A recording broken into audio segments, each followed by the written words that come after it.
Mana tak jumpa? Bermula takwa tu kan?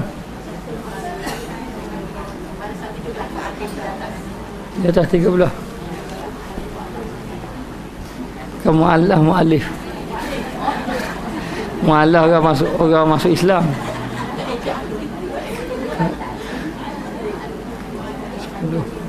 Lalu kata mu'alif. Mu'alif ni pengarang. Mu'alaf ni orang masuk Islam.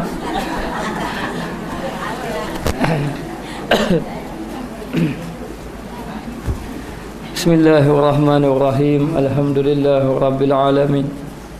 Wassalatu wassalamu ala asyrafil anbiya'i wal mursalin wa ala alihi wa sahbihi ajma'in. Subhanaka la ilma lana illa ma 'allamtana innaka antal alimul hakim. Rabbi shrah li sadri wa yassir li amri wa hlul 'uqdatam min lisani yafqahu qawli. Kata mu'alif radhiyallahu anhu, aku dapat takwa itu makna menjauh bagi berlebih-lebih pada yang halal. Kata pengarang kitab kita, yakni Al-Imam Ghazali, mengatakan takwa yang dimaksudkan adalah menjauhkan diri daripada perkara yang berlebih-lebih daripada yang halal. Maknanya orang yang benar-benar takwa, kata Imam Ghazali, perkara yang halal pun dia takut nak ambil secara berlebih-lebih, kerana dibimbangi perkara yang halal itu boleh membawa kepada perkara syubhah ataupun perkara yang haram, sehingga kan yang halal pun tak berani nak ambil. Inilah dia takwa. Sebab apa tidak berani ambil? Kerana takut kepada Allah Subhanahu Wa Taala. Sebab itulah orang-orang dahulu, sahabat-sahabat, golongan sahabat-sahabat, walaupun di hadapan mata mereka itu terbuka kekayaan, walaupun di hadapan mata mereka itu terbuka kemewahan dan sebagainya, mereka takut, bahkan mereka menolaknya. Sebab itulah kita tengok Muawiyah bin Abi Sufyan, kalaulah dia mendapat harta, malam ini dia dapat harta, maka dia akan membahagikan semuanya harta kepada fakir miskin, dan dia lebih rela, lebih suka hidup dalam keadaan tidak bermewah, tidak bersenang-senangan, kerana takut kepada Allah Ta'ala. Tidak bermakna benda itu haram, tidak.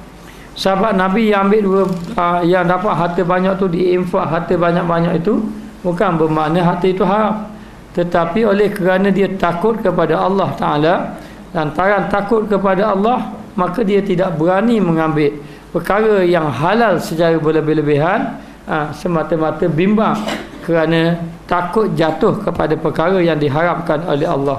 Inilah takwa yang tinggi, ataupun inilah takwa yang dimaksudkan oleh Al-Imam Ghazali. Jadi seorang yang bertakwa dengan arti kata ia ini menjaga batasan Allah.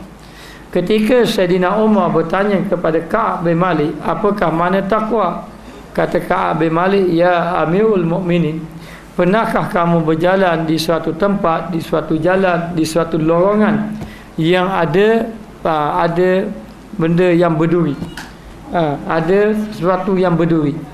Kata Sayyidina Umar, pernah. Maka bagaimanakah kamu berjalan? Katanya, saya berjalan dalam keadaan berhati-hati.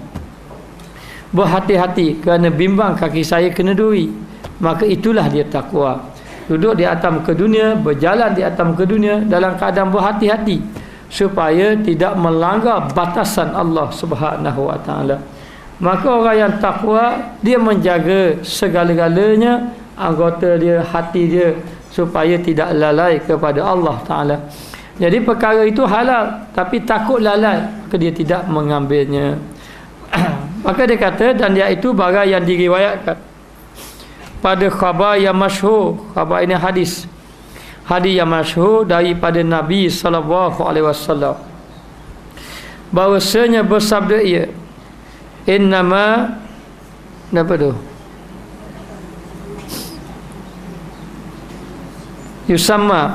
innama yusammal muttaqina litawqihim ma la ba'sa bihi hazaran amma bihi ba'sun. Innama yusammal muttaqina litawqihim ma la ba'sa bihi hadaran amma bihi ba'sun. Sesungguhnya dinamakan muttaqin, dinamakan orang yang bertakwa itu kerana meninggalkan mereka itu barang yang tiada memberi mudarat akan dengan dia. Jadi yang dikatakan orang yang bertakwa tadi adalah orang yang meninggalkan barang yang tiada memberi mudarat, yakni tiada memberi manfaat. Tiada memberi manfaat, tiada memberi faedah kepada agama. Itulah dia orang yang bertakwa. Nabi SAW bersabda, min husni islami mar'i taukuhu ma la ya'nihi. Daripada kebaikan, daripada keelokan orang-orang yang beriman itu, yakni orang yang beriman itu orang yang elok, orang yang baik, taukuhu ma la ya'nihi, meninggalkan perkara yang tidak memberi manfaat, ataupun dengan arti kata meninggalkan perkara yang sia-sia. Jadi perkara yang sia-sia itu mereka tinggalkannya kerana tidak mahu hatinya lalai kepada Allah Subhanahu wa taala. Jadi orang yang beriman, perkara yang sia-sia ni mereka tinggal kerana takut kepada Allah Ta'ala, bahkan merasakan rugi kalau waktu ini digunakan kepada perkara yang sia-sia. Sebab itu saya dah katakan, sehingga kan ada orang-orang yang soleh, Al-Imam Malik sebagai contoh, Al-Imam Ghazali sebagai contoh, kalau dia menghabiskan masa sedikit dia beristighfar. Sehingga kan Imam Malik yang pergi ke tanah beristighfar, takut melakukan perkara yang sia-sia dengan masa yang Allah Ta'ala berikan kepadanya, sebab takut kepada Allah. Maka orang yang bertakwa ini, dia akan menghabiskan masanya dalam perkara yang dibenarkan oleh syarak, yang digalakkan oleh syarak. Jadi perkara-perkara yang boleh membawa kepada kebaikan akhirat, itulah yang dia lakukan. Maka dia tidak lakukan perkara yang tidak memberi manfaat kepada akhirat, kerana dia takut kepada Allah Subhanahu wa taala. Maka tidak dapat orang yang bertakwa ini, dia adalah orang yang sentiasa mengingati Allah Taala, sehingga kan bimbang dia nak jatuh kepada perkara yang sia-sia, maka dia tidak melakukan perkara yang sia-sia. Kerana memeliharakan dengan dia, kerana menjaganya barang yang memberi mudarat, kerana menjaga diri daripada perkara yang sia-sia, perkara yang mendatangkan mudarat, dia jaga diri. Ini tak boleh. Benda ni perkara yang memberi mudarat. Maka aku kasih siapa? Imam Ghazali. Aku himpunkan antara barang yang dikatakan oleh ulama, yakni ulama tasawuf. Aku suka, kasih tu aku suka menghimpunkan, maknanya membuat kesimpulan di antara barang yang dikatakan oleh ulama, di antara perkataan-perkataan yang dikatakan oleh ulama kami, yakni ulama-ulama tasawuf, dan antara barang yang datang dengan dia khabar daripada Nabi SAW dengan hadis-hadis Nabi SAW. Jadi katanya Imam Al-Ghazali, aku suka menghimpunkan semua takrif-takrif ataupun kenyataan-kenyataan, perkataan-perkataan ulama-ulama tasawuf dengan disandarkan kepada hadis Nabi SAW, maka adalah hadnya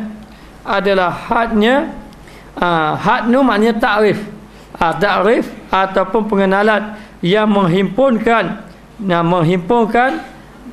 dan makna yang menghinggakan ni makna yang sempurna.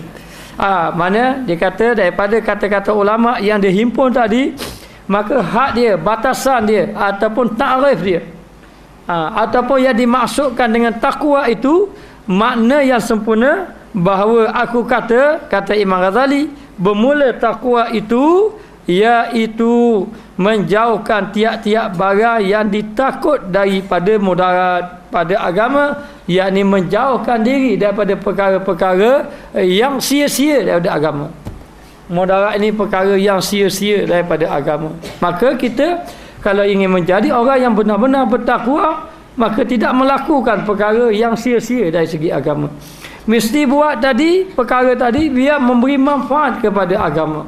Kerana bimbang daripada perkara yang sia-sia ini, kita telah menjadi orang yang rugi di sisi Allah Subhanahu wa taala.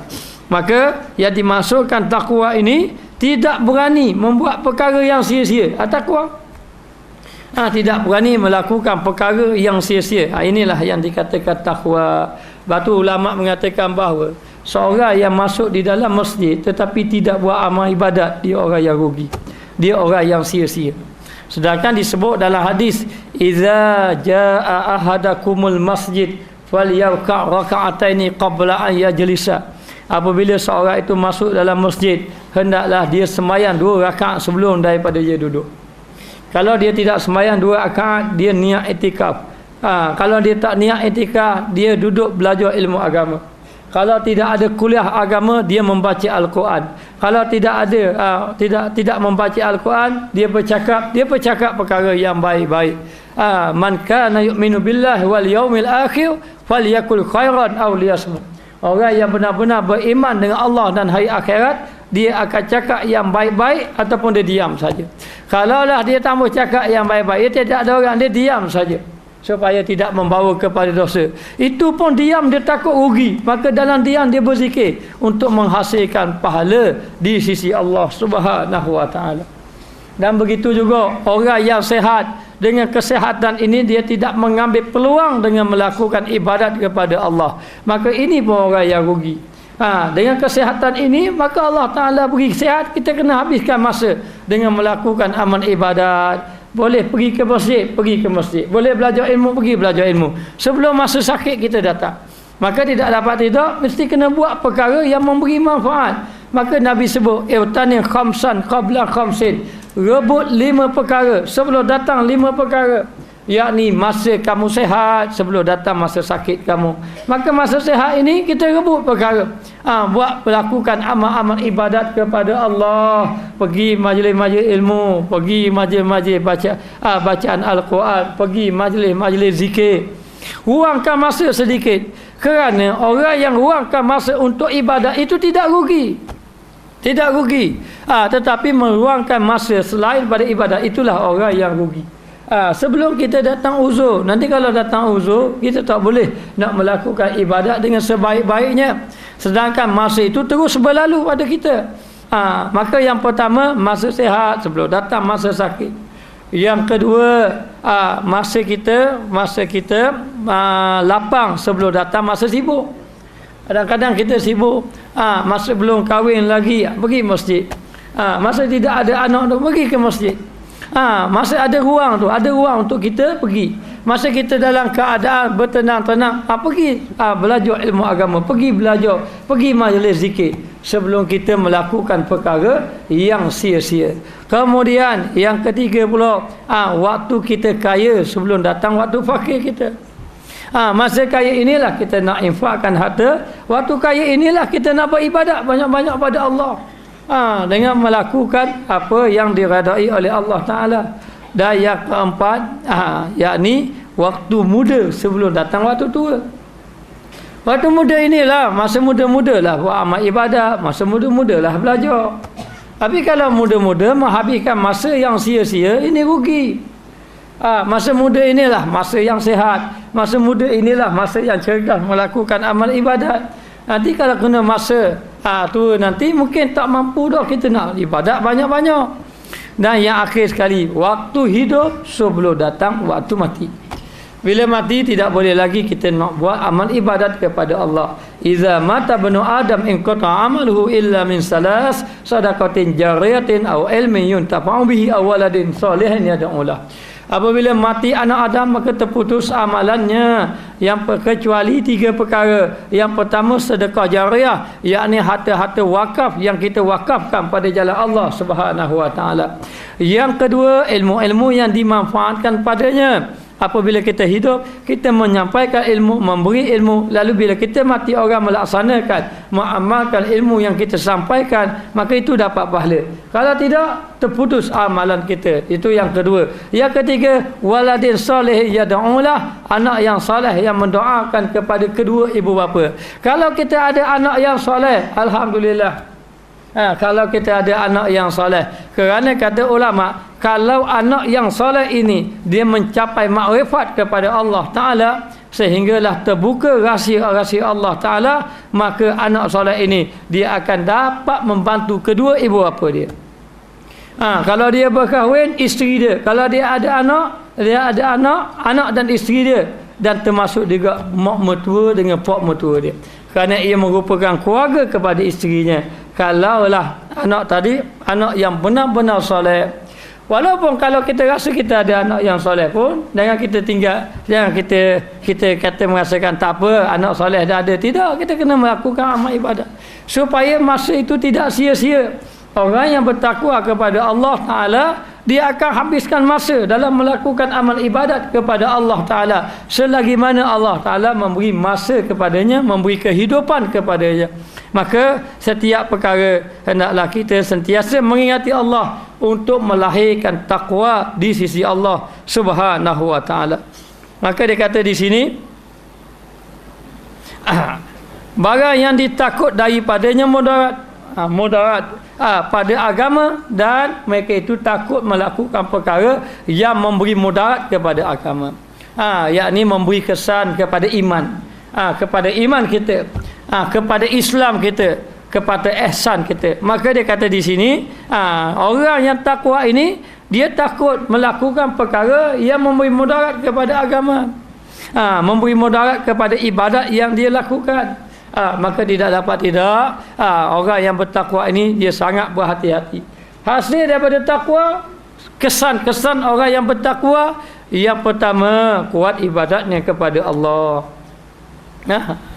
Yang kedua, sangat tawadhu', rendah diri kepada Allah Subhanahu wa Ta'ala dan kepada makhluk. Yang ketiga, banyak menangis. Banyak menangis kerana takut. Takut bukan kata semakin dekat dengan Allah, dia rasa takut dengan Allah Ta'ala. Sayyidina Umar Al-Khattab kadang-kadang dia pensat nak melakukan amal ibadat pun pensat. Sayyidina Osman pun begitu juga, banyak menangis. Dan Sayyidina Umar Al-Khattab dalam satu kitab Mukasyafatul Qulub karangan Imam Ghazali mengatakan Sayyidina Umar Al-Khattab oleh kerana banyak menangis, ada jaluran hitam ni, kesan daripada air mata yang jatuh daripada pipi dia. Maknanya ada jaluran warna hitam, ada macam bekas hitam. Bekas hitam tu bekas bukan bekas apa, bekas mengalir air mata kerana banyak menangis kepada Allah Subhanahu wa Ta'ala. Sedangkan Sayyidina Umar Al-Khattab ini orang yang kuat ibadat kepada Allah Ta'ala. Dan Nabi kata, kalau ada Nabi selepas daripada aku, nescaya Sayyidina Umar akan jadi Nabi. Kalau ada Nabi selepas daripada aku.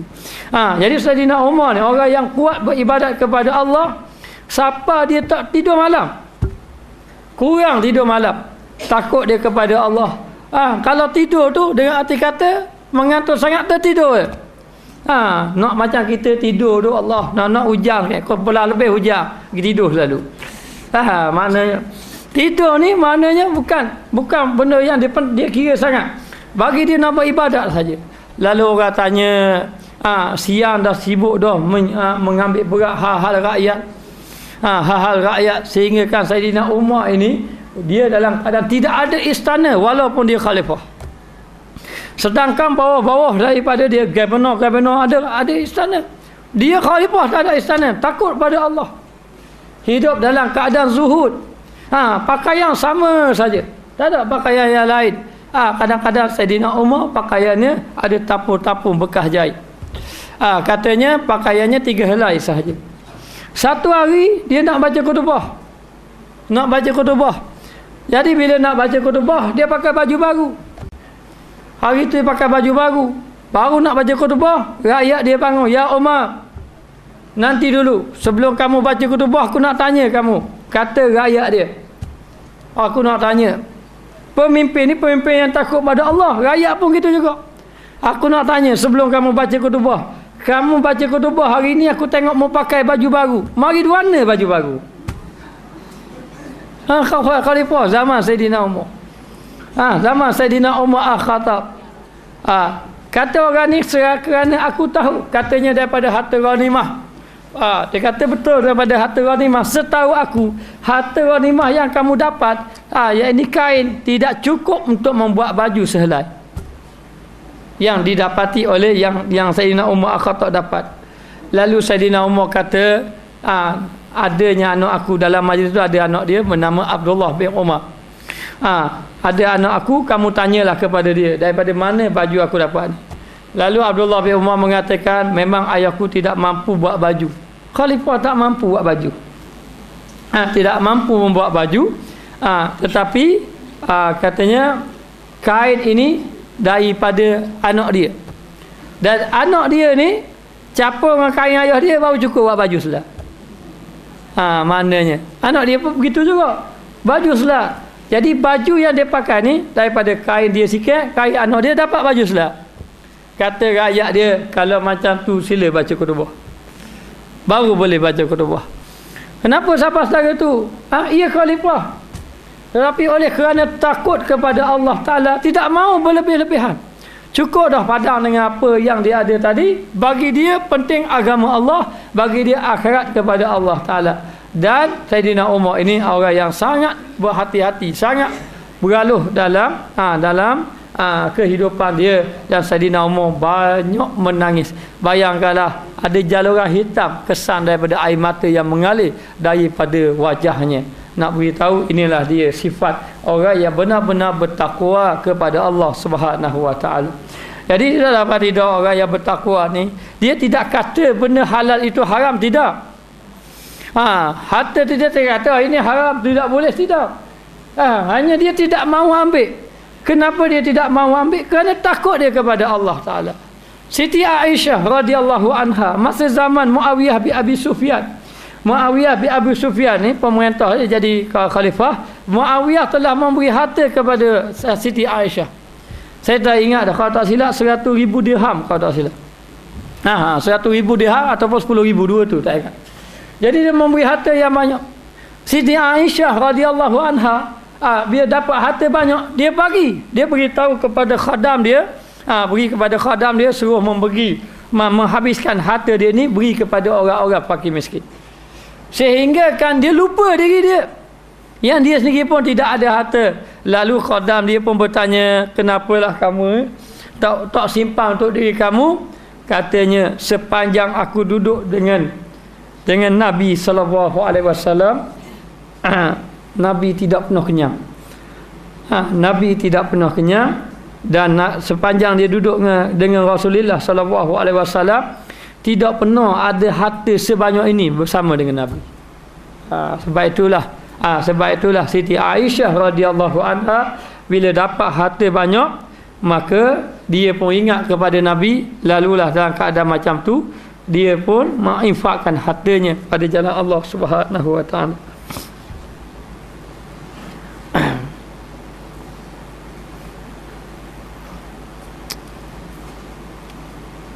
Kerana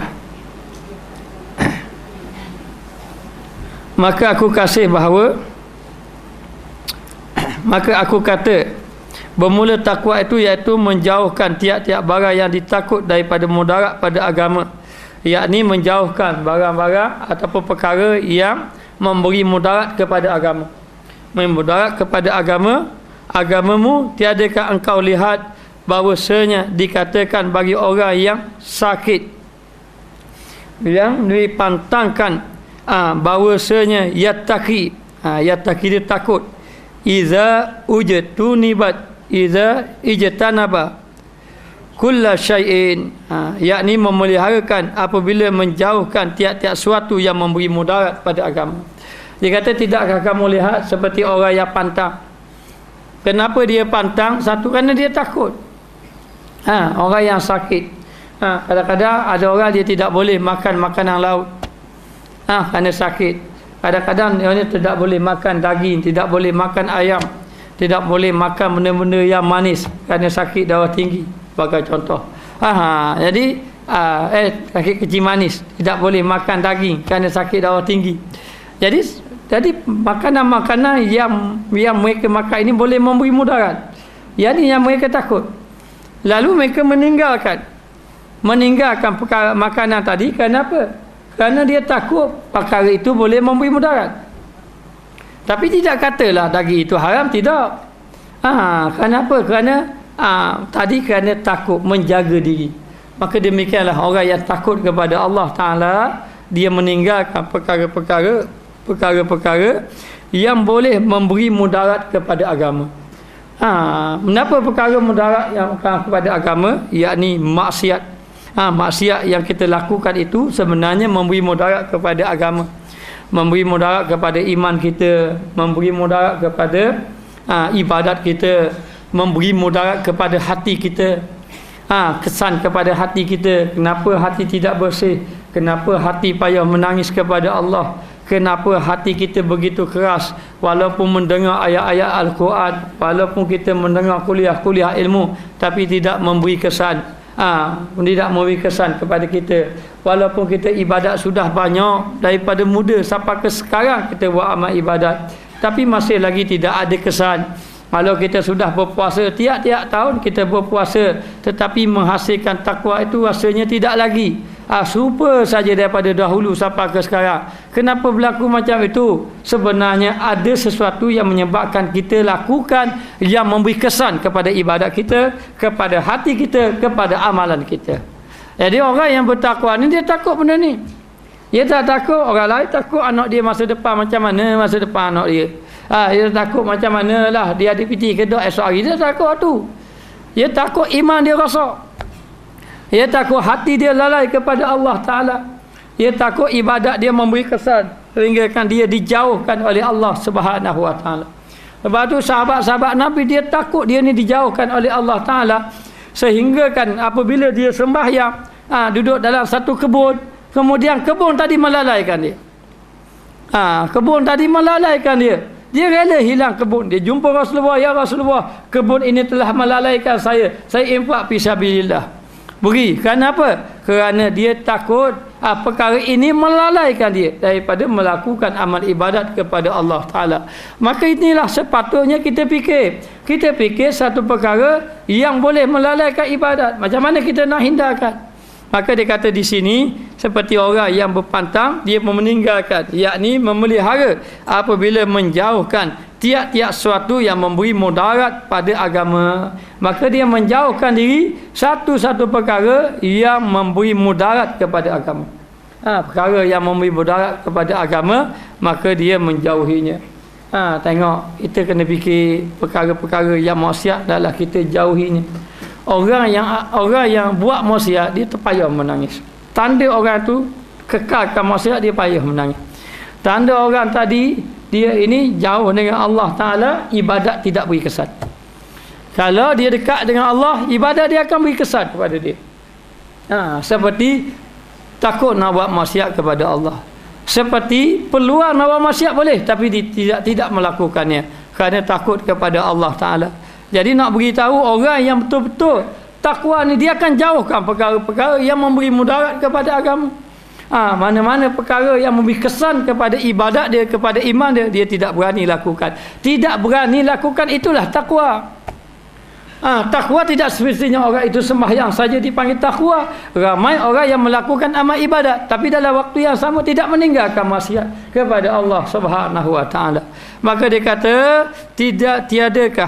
tiadakah engkau lihat, tidakkah engkau lihat, tidakkah engkau fikir bahawasanya dikatakan bagi orang yang sakit, betul, dikatakan orang yang sakit itu muhtama yang dipantangkan,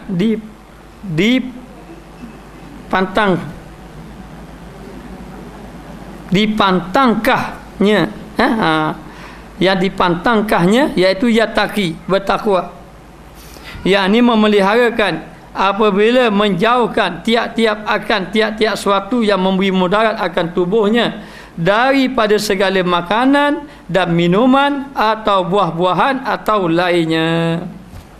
Ni bahasa lama memang payah sikit. Maka dia kata di sini, tidakkah kamu lihat orang-orang yang sakit, dia itu muhtama ni ditanggung. Apa makna ditanggung? Maknanya kadang-kadang dia tak boleh, benda itu ditanggung. Maknanya satu-satu perkara itu dia itu diangkat. Orang biasa boleh makan, dia tak boleh makan. Maknanya, maka yang dipantangkahnya itu, yang dipantangkannya, kadang-kadang dia orang sakit itu terpaksa dia pantang. Apa makna pantang ni? Pantang ni maknanya tak boleh lah, tidak boleh, tidak ambil. Tu maksud pantang. Maknanya tidak boleh. Yattaqi bahasa Arab. Bila orang itu pantang, dia pantang,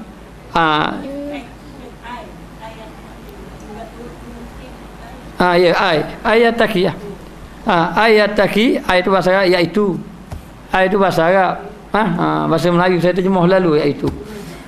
Yattaqi, iaitu yakni memeliharakan. Memeliharakan, apabila dia memelihara, menjaga, apabila menjauhkan tiap-tiap suatu yang memberi mudarat. Maknanya orang yang pantang ni dia akan jaga, dia akan memelihara apa? Memelihara perkara yang memberi mudarat, tiap-tiap suatu yang memberi mudarat. Seperti dia sakit yang memberi mudarat kepada dia. Kalau dia makan, maka dia tak makan tu dia pantang akan tubuhnya, yakni memberi mudarat kepada tubuhnya. Maka dia jaga daripada perkara yang memberi mudarat kepada tubuhnya. Ya, ada orang setengah-setengah dia tak boleh makan benda-benda makanan-makanan yang tertentu. Tidak boleh makan. Ada orang dia boleh makan. Ada orang tidak boleh makan disebabkan penyakit-penyakit dia. Maknanya dahulu memang dia makan semua. Tiba-tiba doktor kata jangan makan perkara makanan ini memberi mudarat kepada kamu.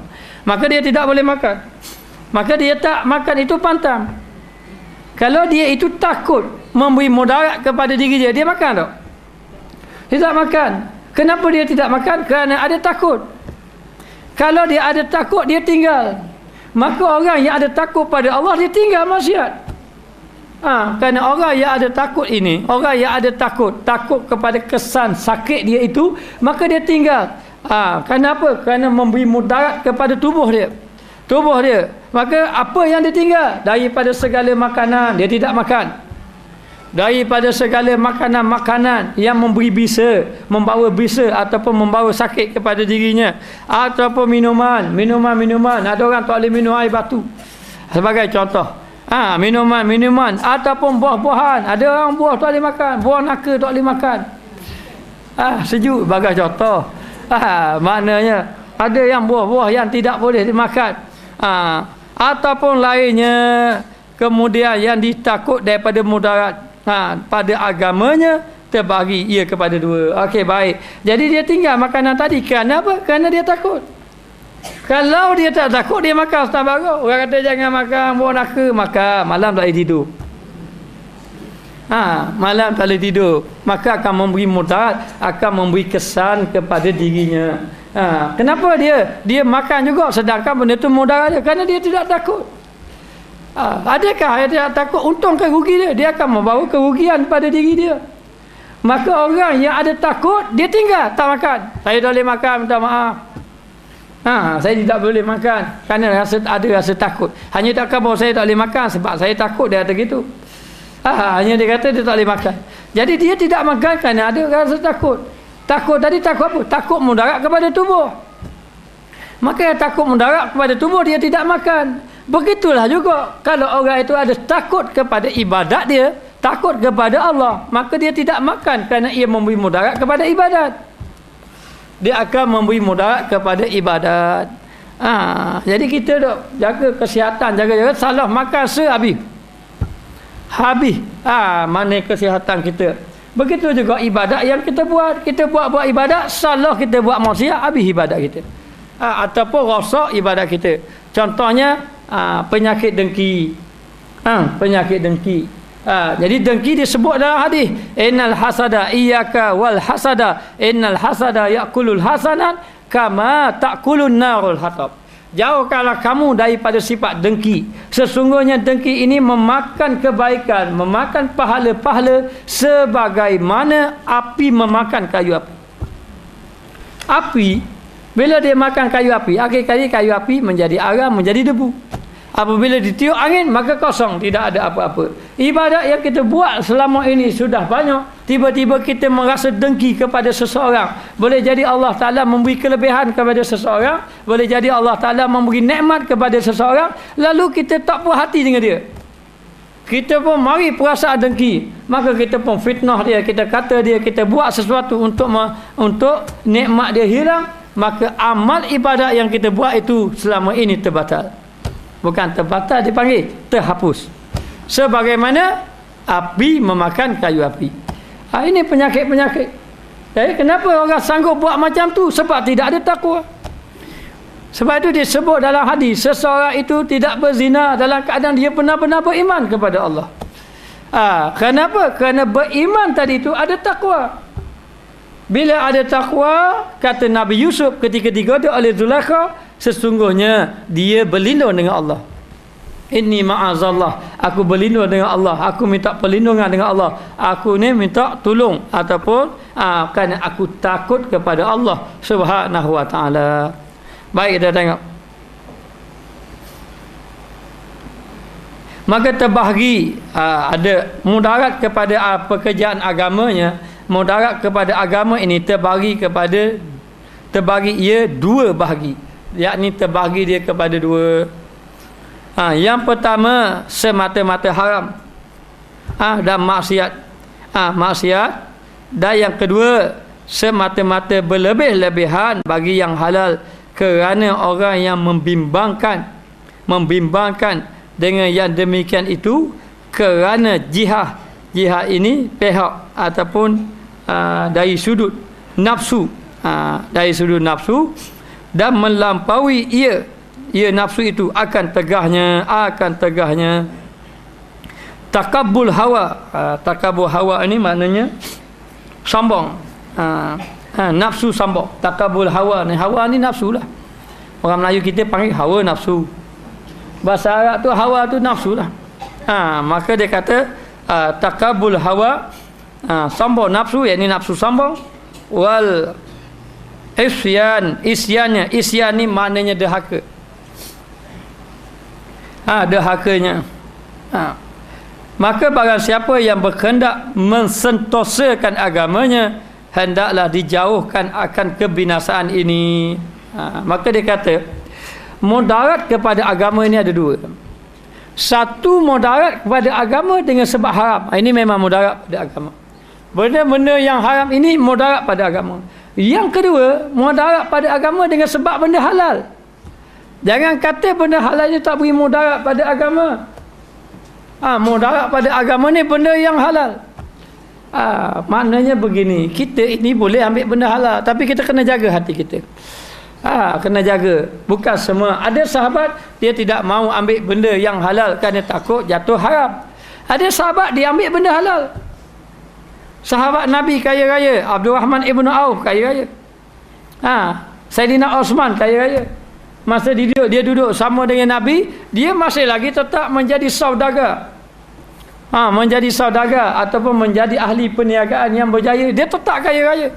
Tetapi kata Abdul Rahman Ibn Auf, kekayaan ini dia jaga dua perkara.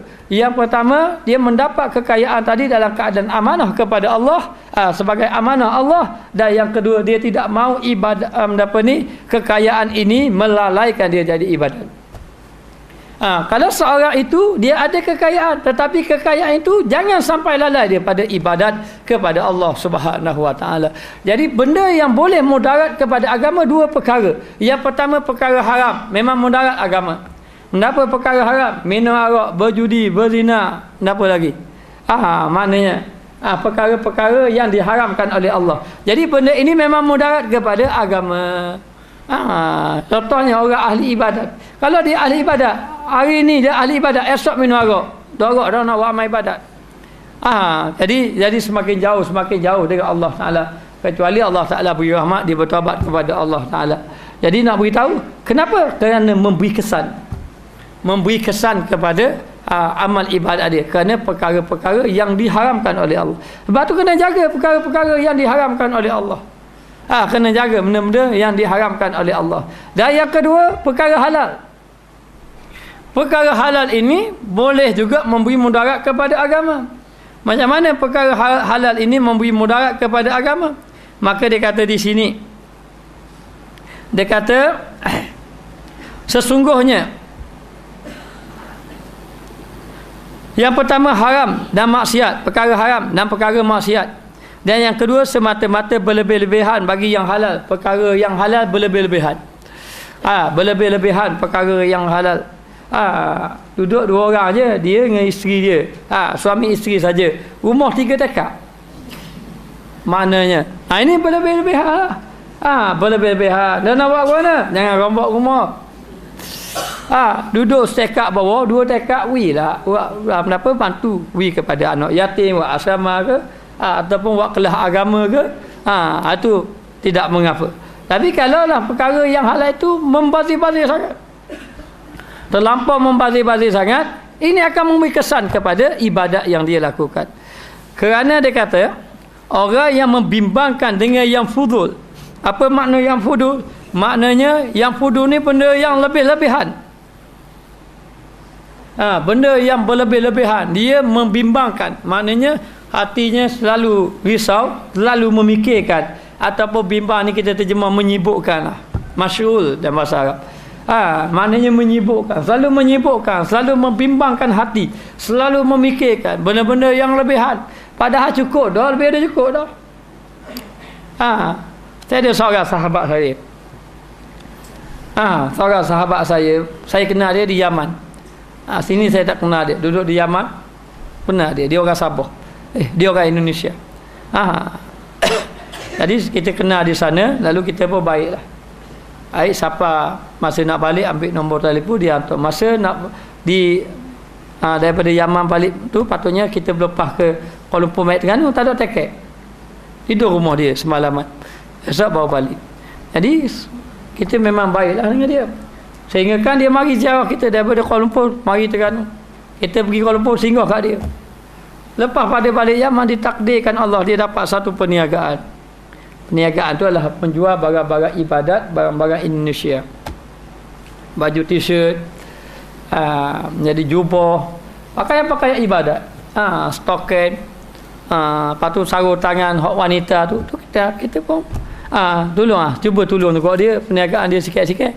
Jadi maju sehingga kan dia tepung ke kapal. Daripada wakaf rumah dia terpaksa sewa. Sewa tapak satu, sewa tapak tu 4,000 ke 4,000 saya tak ingat. Tapak dah besar dah. Saya tanya sempat penuh barang-barang. Habis dengan sapang kapal sekali tepah main 10,000. Laku dia tu, kaya Tuhan bagi. Dulu pakai motor je. Lah ni saya pergi pakai kereta, mau naik pula kereta. Maknanya. Jadi malam ni saya pergi ke Melaka, balik Melaka singgah rumah dia. Kita selalu cakap bab agama. Saya banyak tarik dia cakap bab tasawuf. Bab tarikat, bab ni. Lalu dia pun fikir. Dia kata, Ustaz, ana baru-baru ni bulan Ramadan, ana muhasabah diri dia. Muhasabah diri dia kata, jauh beza ibadah ana dengan dulu. Jauh macam mana? Dia tanya dia. Dia kata, tadi nak tumpu ibadat. Duk fikir. Dia kata, ana dulu Tuhan bagi cukup dah dia kata bagi. Walaupun ada mutu mana pitih tak pernah kering, dia kata cukup dah dia kata. Tapi bila Allah Ta'ala uji peluang satu kok, main tumpu sungguh. Tumpu sehingga memberi kesan kepada kuliah agama dia. Dia pendakwah macam saya kok. Memberi kesan kepada kuliah agama dia. Kadang-kadang jadi orang Terengganu kata cegelang-celuk dia kata. Memberi kesan kepada kuliah agama, memberi kesan kepada ibadat dia, memberi kesan kepada hati dia, pada pemikiran dia. Dahulu dia kata, fikir, baca kitab nak baca, bahas yang dipikir ni. Lah ni dah fikir dah tu. Dah nak kerja. Dah nak kerja. Dah macam mana ni? Dia kata begini dia kata. Ana mengambil keputusan dalam keadaan saya kat tengah maju macam ni. Ambil keputusan, jumpa partner, tarik diri. Kawan ni terkejut. Bapa nak tarik diri tengah maju. Tak apalah dia kata. Dia pun tarik diri. Sekarang ni macam mana keadaan? Dia kata kita peniaga juga, tapi sekadar-sekadar je. Tumpu macam dulu dok. Cari pelanggan pun tidak. Pelanggan mari ada nak minta ambil itu barang dia kata. Lepas tu cari tidak dia kata. Kerana pengalaman dia kata kesan kepada amal ibadat dia. Kita pun kata alhamdulillah lah kalau hantar fikir macam tu. Memang kita pun nampak dia macam tu. Allah, ustaz ni punah dah. Tapi tamu kata gitu. Dia fikir, sebab saya tengok dia dulu dia cakap bab agama dengan saya. Di Yaman tu cakap bab tasawuf, cakap bab ibadat, bincang bab agama. Dia jumpa bab nega. Kita nak celah dah dia yerek kita bab nega. Kita nega kok ya. Kita pun cakap kok bab nega dah ni. Tapi bila kita dah jumpa dia macam ni, lepas tu dia pun dah cakap-cakap tu, kita dah tengok dah, boleh tarik balik. Jadi perjumpaan kita dia akhirnya kita dah cukup dah cakap bab tarikat, bab amalan zikir, kita dah cakap dia macam mana kita dia pun dah berminat balik cakap perkara yang macam tu. Saya pun rasa suka hati. Suka hati. Jadi nak beritahu, bila disebut macam tu, keadaan macam tu, saya teringat apa yang dikatakan oleh Al-Imam Ghazali dalam kitab ini, yang kadang-kadang memberi kesan kepada ibadat benda halal. Benda itu tidak salah. Siapa kata salah? Kalau orang kata salah pun kita marah. Mana boleh salah? Tidak salah. Kekayaan tidak salah, kemewahan tidak salah. Yang salahnya apa? Yang salahnya hati lalai. Hati lalai. Yang salahnya. Jadi sebenarnya dia kata Imam Ghazali, yang halal ini pun boleh. Jadi dia kata yang halal ini pun ditinggalkan juga. Kerana apa ditinggal? Kerana takwa. Orang yang ditakwa je, kalau Allah Ta'ala campurkan takwa dalam hati, dia sanggup tinggal benda ni. Kalau tidak ada takwa, mungkin tidak sanggup meninggalkan dia. Tapi kita kena tengok benda tu melalaikan kita ataupun tidak perkara halal. Jangan tersalah guna pula, jangan tersalah. Ada seorang pula yang saya jumpa dulu, dia pernah ikut kuliah saya. Mula dia belajar tasawuf, dia buang habis. Dulu naik motor tambuh, naik basikal tambuh. Baju rawi baju tambuh.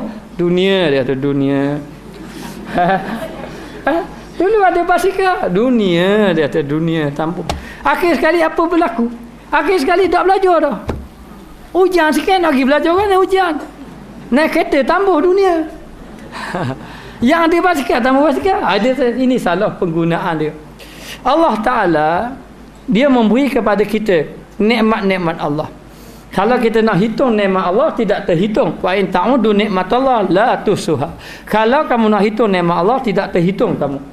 Tetapi yang Allah Ta'ala inginkan kepada kita, gunakan nikmat yang aku bagi, yakni yang Allah Ta'ala beri pada jalan yang aku redai. Mana yang Allah Ta'ala redai, ini yang dikehendaki. Kalau Allah Ta'ala beri nikmat kita, kita tuhuk nikmat Allah Ta'ala juga. Itu pun tidak bersyukur kepada Allah. Kerana Allah Ta'ala telah memberi nikmat. Wa amma ma bi nikmati rabbika fahaddis. Adapun nikmat yang Allah Ta'ala beri, kamu kena nyatakan, tunjukkan kita bersyukur dengan nikmat Allah. Fahaddis ni sebut. Sebut dia bukan sebut apa, ingat ini nikmat Allah. Dan kalau kita lah Allah Ta'ala beri nikmat kepada kita, benda-benda yang halal, benda-benda yang lebih-lebihan daripada itu, kita dah dapat Allah Ta'ala beri, la in syakartum la azidannakum. Kamu kena bersyukur, aku akan tambah nikmat kepada kamu. Tapi ingat, jangan kufur kepada Allah Subhanahu Wa Ta'ala. Maka dua perkara, maksiat dan perkara yang halal pun boleh jatuh kepada mudarat kepada agama kita, kepada ibadat.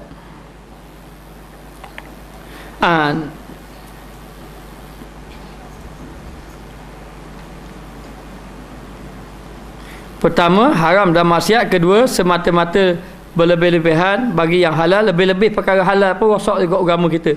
Kerana orang yang membimbangkan dengan fudur, dengan lebihannya, yakni yang terlebih-lebih bagi halal, perkara halal dan maksiat. Kerana dia kata benda yang lebih-lebih pada halal pun boleh mendapat ni, boleh membawa kepada mudarat kamu. Lebih-lebih lagi maksiat. Maksiat pun begitu. Bahkan kadang-kadang berlebih-lebihan kepada halal ini membawa maksiat. Membawa maksiat. Dan bersungguh-sungguh padanya. Pada apa? Pada yang halal tadi. Menghelakan. Menghela ni menarik. Taulannya orang. Orang tadi, orang yang berlebih tadi kepada haram. Maka berlebih-lebih kepada yang fudul. Fudul ni benda yang lebih-lebih, membawa kepada haram. Dan juga dan semata-mata isyan. Dan semata-mata isyan. Isyan ni derhaka ataupun maksiat. Semata-mata maksiat, membawa kepada maksiat ke benda hak lebih-lebihan ini. Dan yang demikian itu yakni demikian, menyibukkan diri kepada benda yang lebih ataupun bersungguh-sungguh memikirkan benda-benda yang lebih itu kerana jihad nafsu. Sebenarnya nafsu lah ke pada pihak nafsu. Bahaya kadang-kadang Allah kita nak bakar kereta sedap sikit, nak wi ibadat sedap. Ibadat sedap. Kadang-kadang benda tu nafsu je sebenarnya. Benda tu nafsu saja. Kadang-kadang kita kalau boleh nak rumah besar sikit, jadi kita tak mikir banyak ngak. Ada kena rumah tak besar, rumah tak malak, kena mikir banyak. Ujang-ujang tak bocor, fikir tak bocor pula. Lecah-lecah kena tu fikir bagian benda kotor pula. Jadi kita nak comel sikit. Kenapa kita nak buat atak mahal? Kita nak buat atak yang comel-comel. Maknanya kemudian kita nak total biar nampak kilat sama, tak payah mikir-mikir banyak. Jadi kan ada niat bagus tu kan. Nak buat ibadat. Jadi kalau kita buat rumah molek-molek, boleh kita buat amal ibadat molek-molek sikit. Jadi baru semangat sikit. Lepas tu kita masa sejadah kita nak tebal-tebal sikit. Jadi bila kita berdiri lama tak ada benda. Maknanya tujuan ibadat belaka. Oh gitu. Okey, beli tak mahal kali. Beli atak paling mahal. Beli apa ni atau paling mahal sekali sejadah hak lima lapis. Mana bila duduk tenggelam kaki. Tenggelam. Itu berlebih-lebihan sangat. Berlebih-lebihan. Kadang-kadang tahu tak kita benda yang lebih itu nafsu je. Benda yang kadang-kadang kata Imam Ghazali, ini bacaan Imam Ghazali. Imam Ghazali ni dia ahli kasyaf. Dia boleh tengok pandangan. Nafsu. Maka dia kata kadang-kadang yang kita nak lebih-lebihan tu kerana jihad nafsu, pihak nafsu. Nafsu dan melampaui ia. Mana melampaui, melebihi ia tu nafsu akan tegahnya. Kadang-kadang melebihi pada nafsu, pada tegahan Allah. Jadi benda tu halal, kadang membawa kepada lebihan tegah Allah. Kenapa lebihan tegah Allah? Takabul hawa. Takabul hawa ni nafsu sombong. Tu memang. Maknanya kita boleh nak berhujah contoh. Contoh diri saya lah. Kamu contoh orang. Bila kita pakai kereta mewah sikit, kita nak pakai kereta mewah. Orang tanya, "Apa ustaz nak pakai kereta mewah?" Nak dakwah kerana agama. Padahal duk tengok orang kereta sedap, bila aku nak pakai kereta mewah ni, dia mari gitu. Jadi kita kadang-kadang kita jawab dari segi agama. Dari segi agama, tetapi sebaliknya nafsu kita. Padahal pakai kereta buruk, siapa ngajar? Takat ngajar ngadah baru batu buruk, bukan ngajar pah ke mamang, pah ke tu dah. Mengajar kosong dengan tu, tapi Allah tak ada kereta mahal-mahal sikit. Orang tanya apa? Kita kena kereta mewah. Kena pakai. Ni agama kena bawa sedap-sedap. Sebenarnya di hati tu nafsu. Nafsu. Okey, baik. Dapatlah kereta mewah. Dapat kereta mewah. Ini contoh diri saya lah. Dapat kereta mewah. Dah tegur dah orang naik kacil. Anak murid bawa kacil. Kacil je. Kereta kelisap. Tengok aku kereta BMW. Tengok aku kereta benda mahal kali. Porsche contohnya. Maksudnya. Tapi apa yang bawa? Apa yang ada tu? Sombong. Memang nafsu sombong. Maknanya zahirnya kita kata agama. Kata je agama, pihak nafsu belaka. Ada tu. Akhir kali membawa kepada sombong diri. Sombong diri. Jadi nak beritahu inilah yang dikatakan oleh oleh Imam Ghazali. Tengok sombong. Dulu pakai kereta Toyota GR, tegur kat orang. Ni pakai Estima dah tegur dah. Cermin gelap pula. Mana je. Jadi apa? Kita pula naik. Sedap aku naik. Akhir kali membawa kepada sombong. Ini rosak tak ibadat kita? Rosak ibadat kita. Inilah yang dikatakan oleh Al-Imam Ghazali.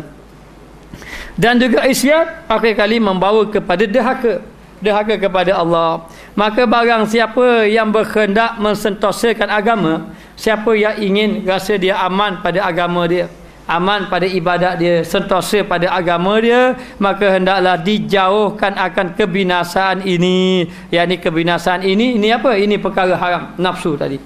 Jauhkan perkara-perkara yang melibatkan kepada nafsu. Kepada nafsu. Maka ditegahkan dirinya bukan bermakna dia haramkan, tidak. Dia tidak mahu ambil. Dia tegakkan dirinya, dia tidak mahu ambil daripada berlebih daripada yang halal. Dia tidak mahu ambil benda-benda yang halal. Bukan benda halal itu tidak boleh, boleh, tapi dia tidak mahu ambil kerana apa? Kerana dia nak dia takut jatuh kepada haram. Dia takut, boleh, tidak salah. Jangan kata salah. Orang nak pakai kereta mewah tidak salah, rumah besar tidak salah. Yang salahnya hati lalai. Jadi dia bukan melihat pada benda tu salah, dia melihat kepada hati dia. Aku takut kalau aku ambilkan nanti aku jadi sombong. Aku ambilkan aku jadi lalai. Aku ambilkan hati aku sudah sibuk kepada perkara-perkara yang macam ni. Perkara yang macam ni. Maka dia kata dia tegahkan dirinya daripada yang halal kerana memeliharakan dan memeliharakan bahawa menghela tu menarik akan dia kepada semata-mata haram. Jadi kenapa akan dia tu menarik akan dia kepada semata-mata haram. Jadi benda yang halal tadi boleh menarik benda yang haram. Benda tu halal tidak salah, tetapi lama-lama boleh membawa kepada benda yang haram. Kita nak pakai lembek tebal-tebal boleh, mana ada salah. Tapi dengan lembek-lembek tebal itulah kita tidur tak bangun-bangun sembahyang. Maknanya. Jadi benda yang halal boleh menarik kepada benda yang haram. Atas barang yang disebut pada hadis Nabi SAW, maka barang yang disebut oleh Nabi SAW kerana meninggalkan mereka itu barang yang tiada mudarat dengan dia. Dia tinggalkan perkara yang tiada memberi mudarat, yakni dia tinggal perkara yang sia-sia itu, takut, yakni kerana takut daripada barang yang dengan dia memberi mudarat, kerana takut perkara yang memberi mudarat kepadanya.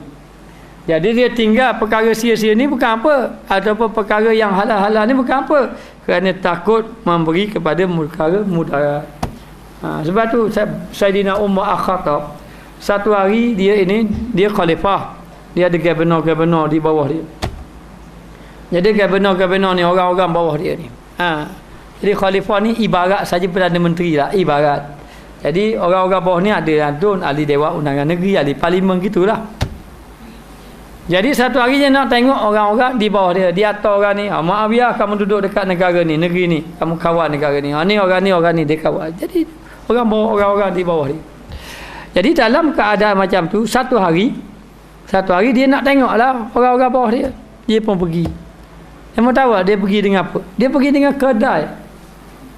Kedai ni binatang tunggangan orang-orang awam. Orang-orang pembesar tidak.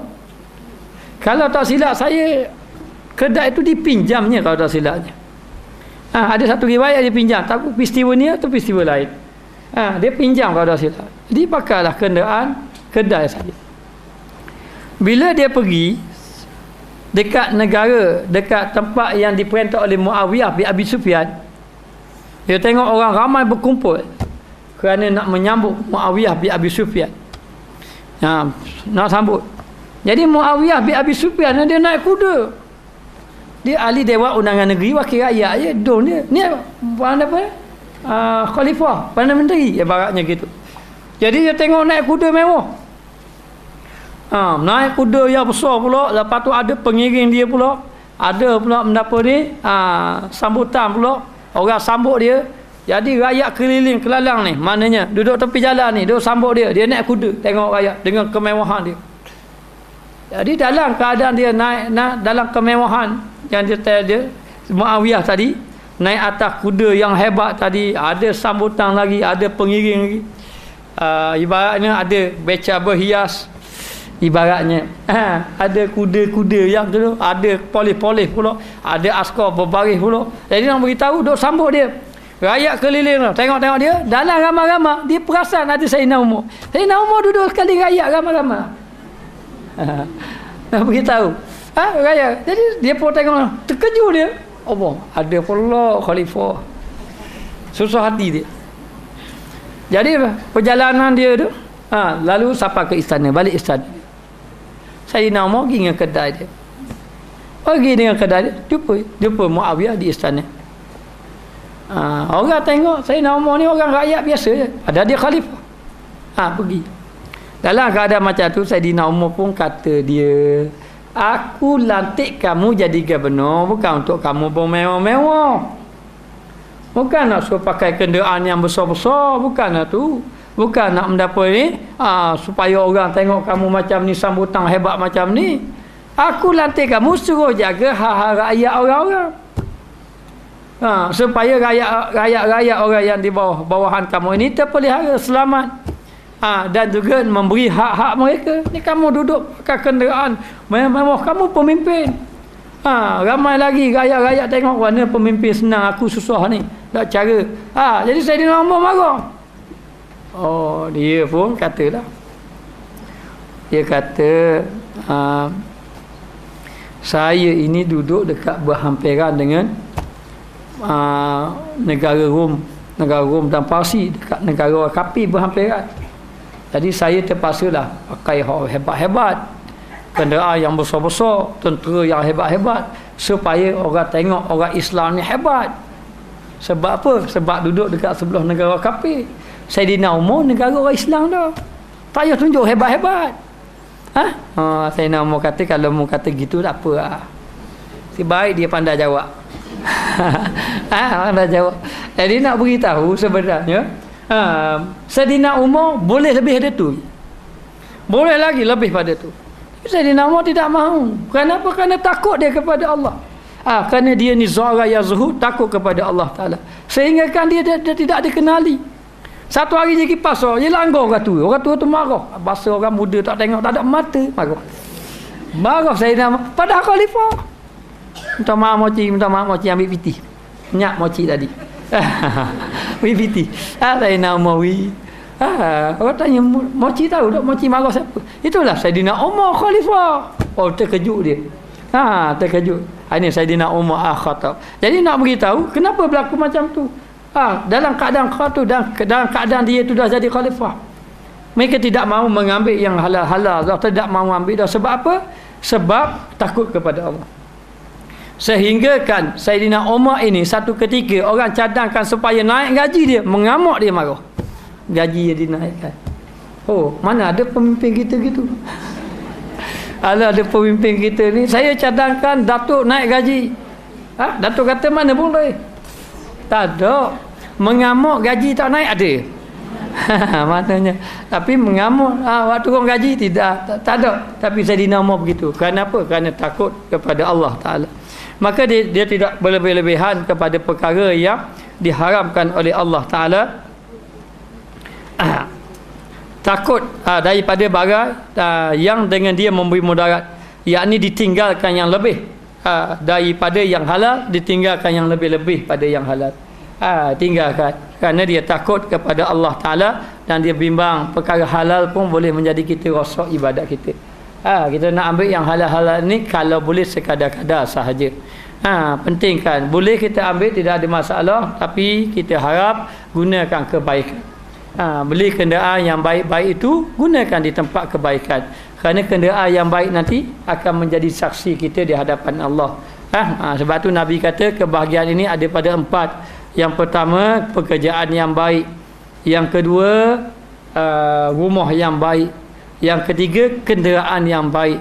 Yang keempat, pasangan hidup yang baik. Maknanya ada isteri yang baik ataupun ada suami yang baik, ada rumah baik, ada kenderaan baik, ada pekerjaan baik. Itu bahagia. Cukuplah. Rumah sudah baik, kenderaan sudah baik, suami sudah baik, pekerjaan pun sudah baik. Sama ada bekerja ataupun tidak bekerja, maknanya dah dapat hasil yang baik. Maka tumpulah ibadat kepada Allah Ta'ala. Sepatutnya orang-orang yang sudah pencen-pencen dah, tak ada masa dah lain. Tak apalah pencen nanti nak pergi belajar, habis pencen buka kedai pula. Jadi rugi kita. Masa inilah kita tumpu ibadat kepada Allah Ta'ala. Maka ingatlah kepada Allah. Banyak kita dosa di hadapan Allah, dan kita ni akan kembali kepada Allah. Banyaklah bertaubat kepada Allah. Kalau boleh, latihlah diri kita ingat Allah sampai menangis. Banyaklah berzikir kepada Allah Ta'ala. Orang yang berzikir ini hatinya akan bersih, hatinya akan suci. Maka dia kata ditinggalkan yang lebih daripada yang halal. Kerana apa? Kerana memelihara.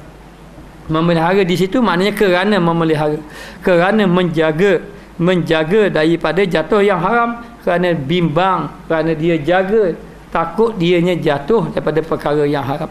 Bayangkanlah kalaulah benda yang halal pun mereka dah jaga dengan Allah.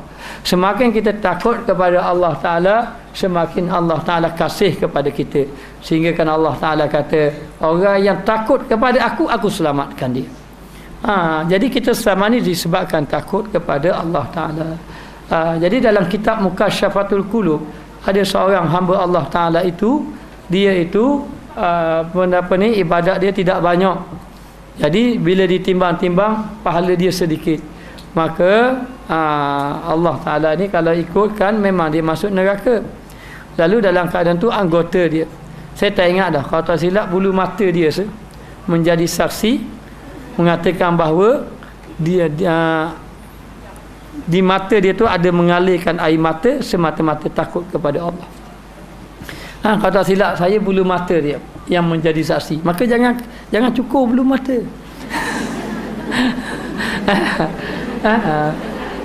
Jadi nak beritahu menjadi saksi bahawa dia ini menangis kepada Allah. Jadi gitulah. Biarlah kita kasih pada Allah, kasih pada Rasul. Kesan nak banyak menangis dengan Allah ni, biar banyak berzikir. Oh, kita mudah menangis. Menangis pada Allah, ingat Nabi menangis. Sebab Nabi ni orang yang sangat banyak ingat ke umat dia. Kalau kita baca kisah dia, Allah tak sanggup kita tengok Allah menangis, dia ingat pada kita. Tapi kita boleh bersukaria lagi, boleh lupa lagi kepada Nabi. Jadi gitulah kita. Dan itu Nabi kita ingat gitu. Allah kita ingat nikmat dia. Tergamuk kita buat maksiat, nikmat Allah Ta'ala banyak kita. Maknanya.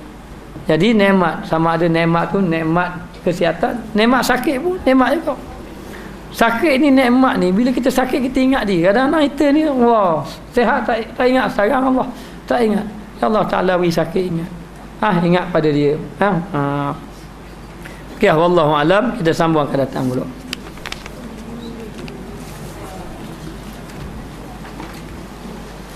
Bismillahirrahmanirrahim. Rabbana zalamna anfusana illam taghfir lana wa tarhamna lanakunanna minal khasirin. Allahumma alimna ma jahilna, Allahumma ruzna ilman nafi'an wa zukna fahman tayyiban. Ya Allah, ya Tuhan kami, apalah segala dosa kami, dosa guru kami, dosa ibu bapa kami, dosa ahli keluarga kami, adik-beradik kami, jiran tetangga kami dan penduduk kampung kami. Ya Allah, ya Tuhan kami, limpahkanlah rahmat kepada kami, ya Allah. Ya Allah, ya Tuhan kami mengaku bahawa kami adalah hamba-Mu yang banyak melakukan maksiat. Di samping nikmat yang banyak Engkau berikan kepada kami, ya Allah, seandainya Engkau tidak ampunkan kami, nasib jadilah kami orang yang rugi. Ya Allah, ya Tuhan kami, jangan Kau biarkan kami bergelumang dengan maksiat, ya Allah. Jangan Kau biarkan kami melakukan dosa, ya Allah. Ya Allah, ya Tuhan kami ingin benar-benar meninggalkan maksiat, ya Allah, tapi tidak mampu, ya Allah, kecuali dengan pertolongan-Mu, ya Allah. Sesungguhnya kami tidak ada daya dan upaya kecuali dengan pertolongan-Mu. Ya Allah, ya Tuhan kami, jadikanlah hati kami hati yang sentiasa ingat kepada-Mu, ya Allah, sehingga tidak mampu melakukan maksiat. Jadikanlah lidah kami lidah yang sentiasa menyebut nama-Mu, ya Allah, sentiasa yang menyebut menyebut perkara-perkara yang baik. Ya Allah, ya Tuhan kami, jadikanlah nafas kami nafas yang bersyukur kepada-Mu. Ya Allah, ya Tuhan kami, sesungguhnya Engkau telah menurunkan Rasulullah SAW dalam keadaan yang sangat ingatkan kepada hamba-Nya, sangat ingatkan kepada umat-Nya. Ya Allah, ya Tuhan kami, jangan Kau jadikan kami umat yang melupai baginda Rasulullah SAW. Ya Allah, ya Tuhan kami, matikanlah kami dalam keadaan beriman kepada Allah. Matikanlah kami di atas kalimah la ilaha illallah. Ya Allah, ya Tuhan kami, bukalah pintu ilmu kepada kami, bukalah pintu amal kepada kami, bukalah pintu makrifat kepada kami, ya Allah. Ya Allah, ya Tuhan kami, selamatkanlah kami daripada azab kubur. Jadikanlah kubur kami satu taman daripada taman syurga, dan jangan Kau himpitkan kubur kami, ya Allah. Ya Allah, ya Tuhan kami, selamatkanlah kami ketika di padang mahsyar, ketika timbangan, ketika surat amalan diberi kepada hamba-hamba, dan ketika titian siratal mustaqim. Ya Allah, ya Tuhan kami, jadikanlah kami orang yang dapat minum air telaga Kausar Nabi Muhammad SAW, dan selamatkanlah kami, ya Allah, daripada azab api neraka.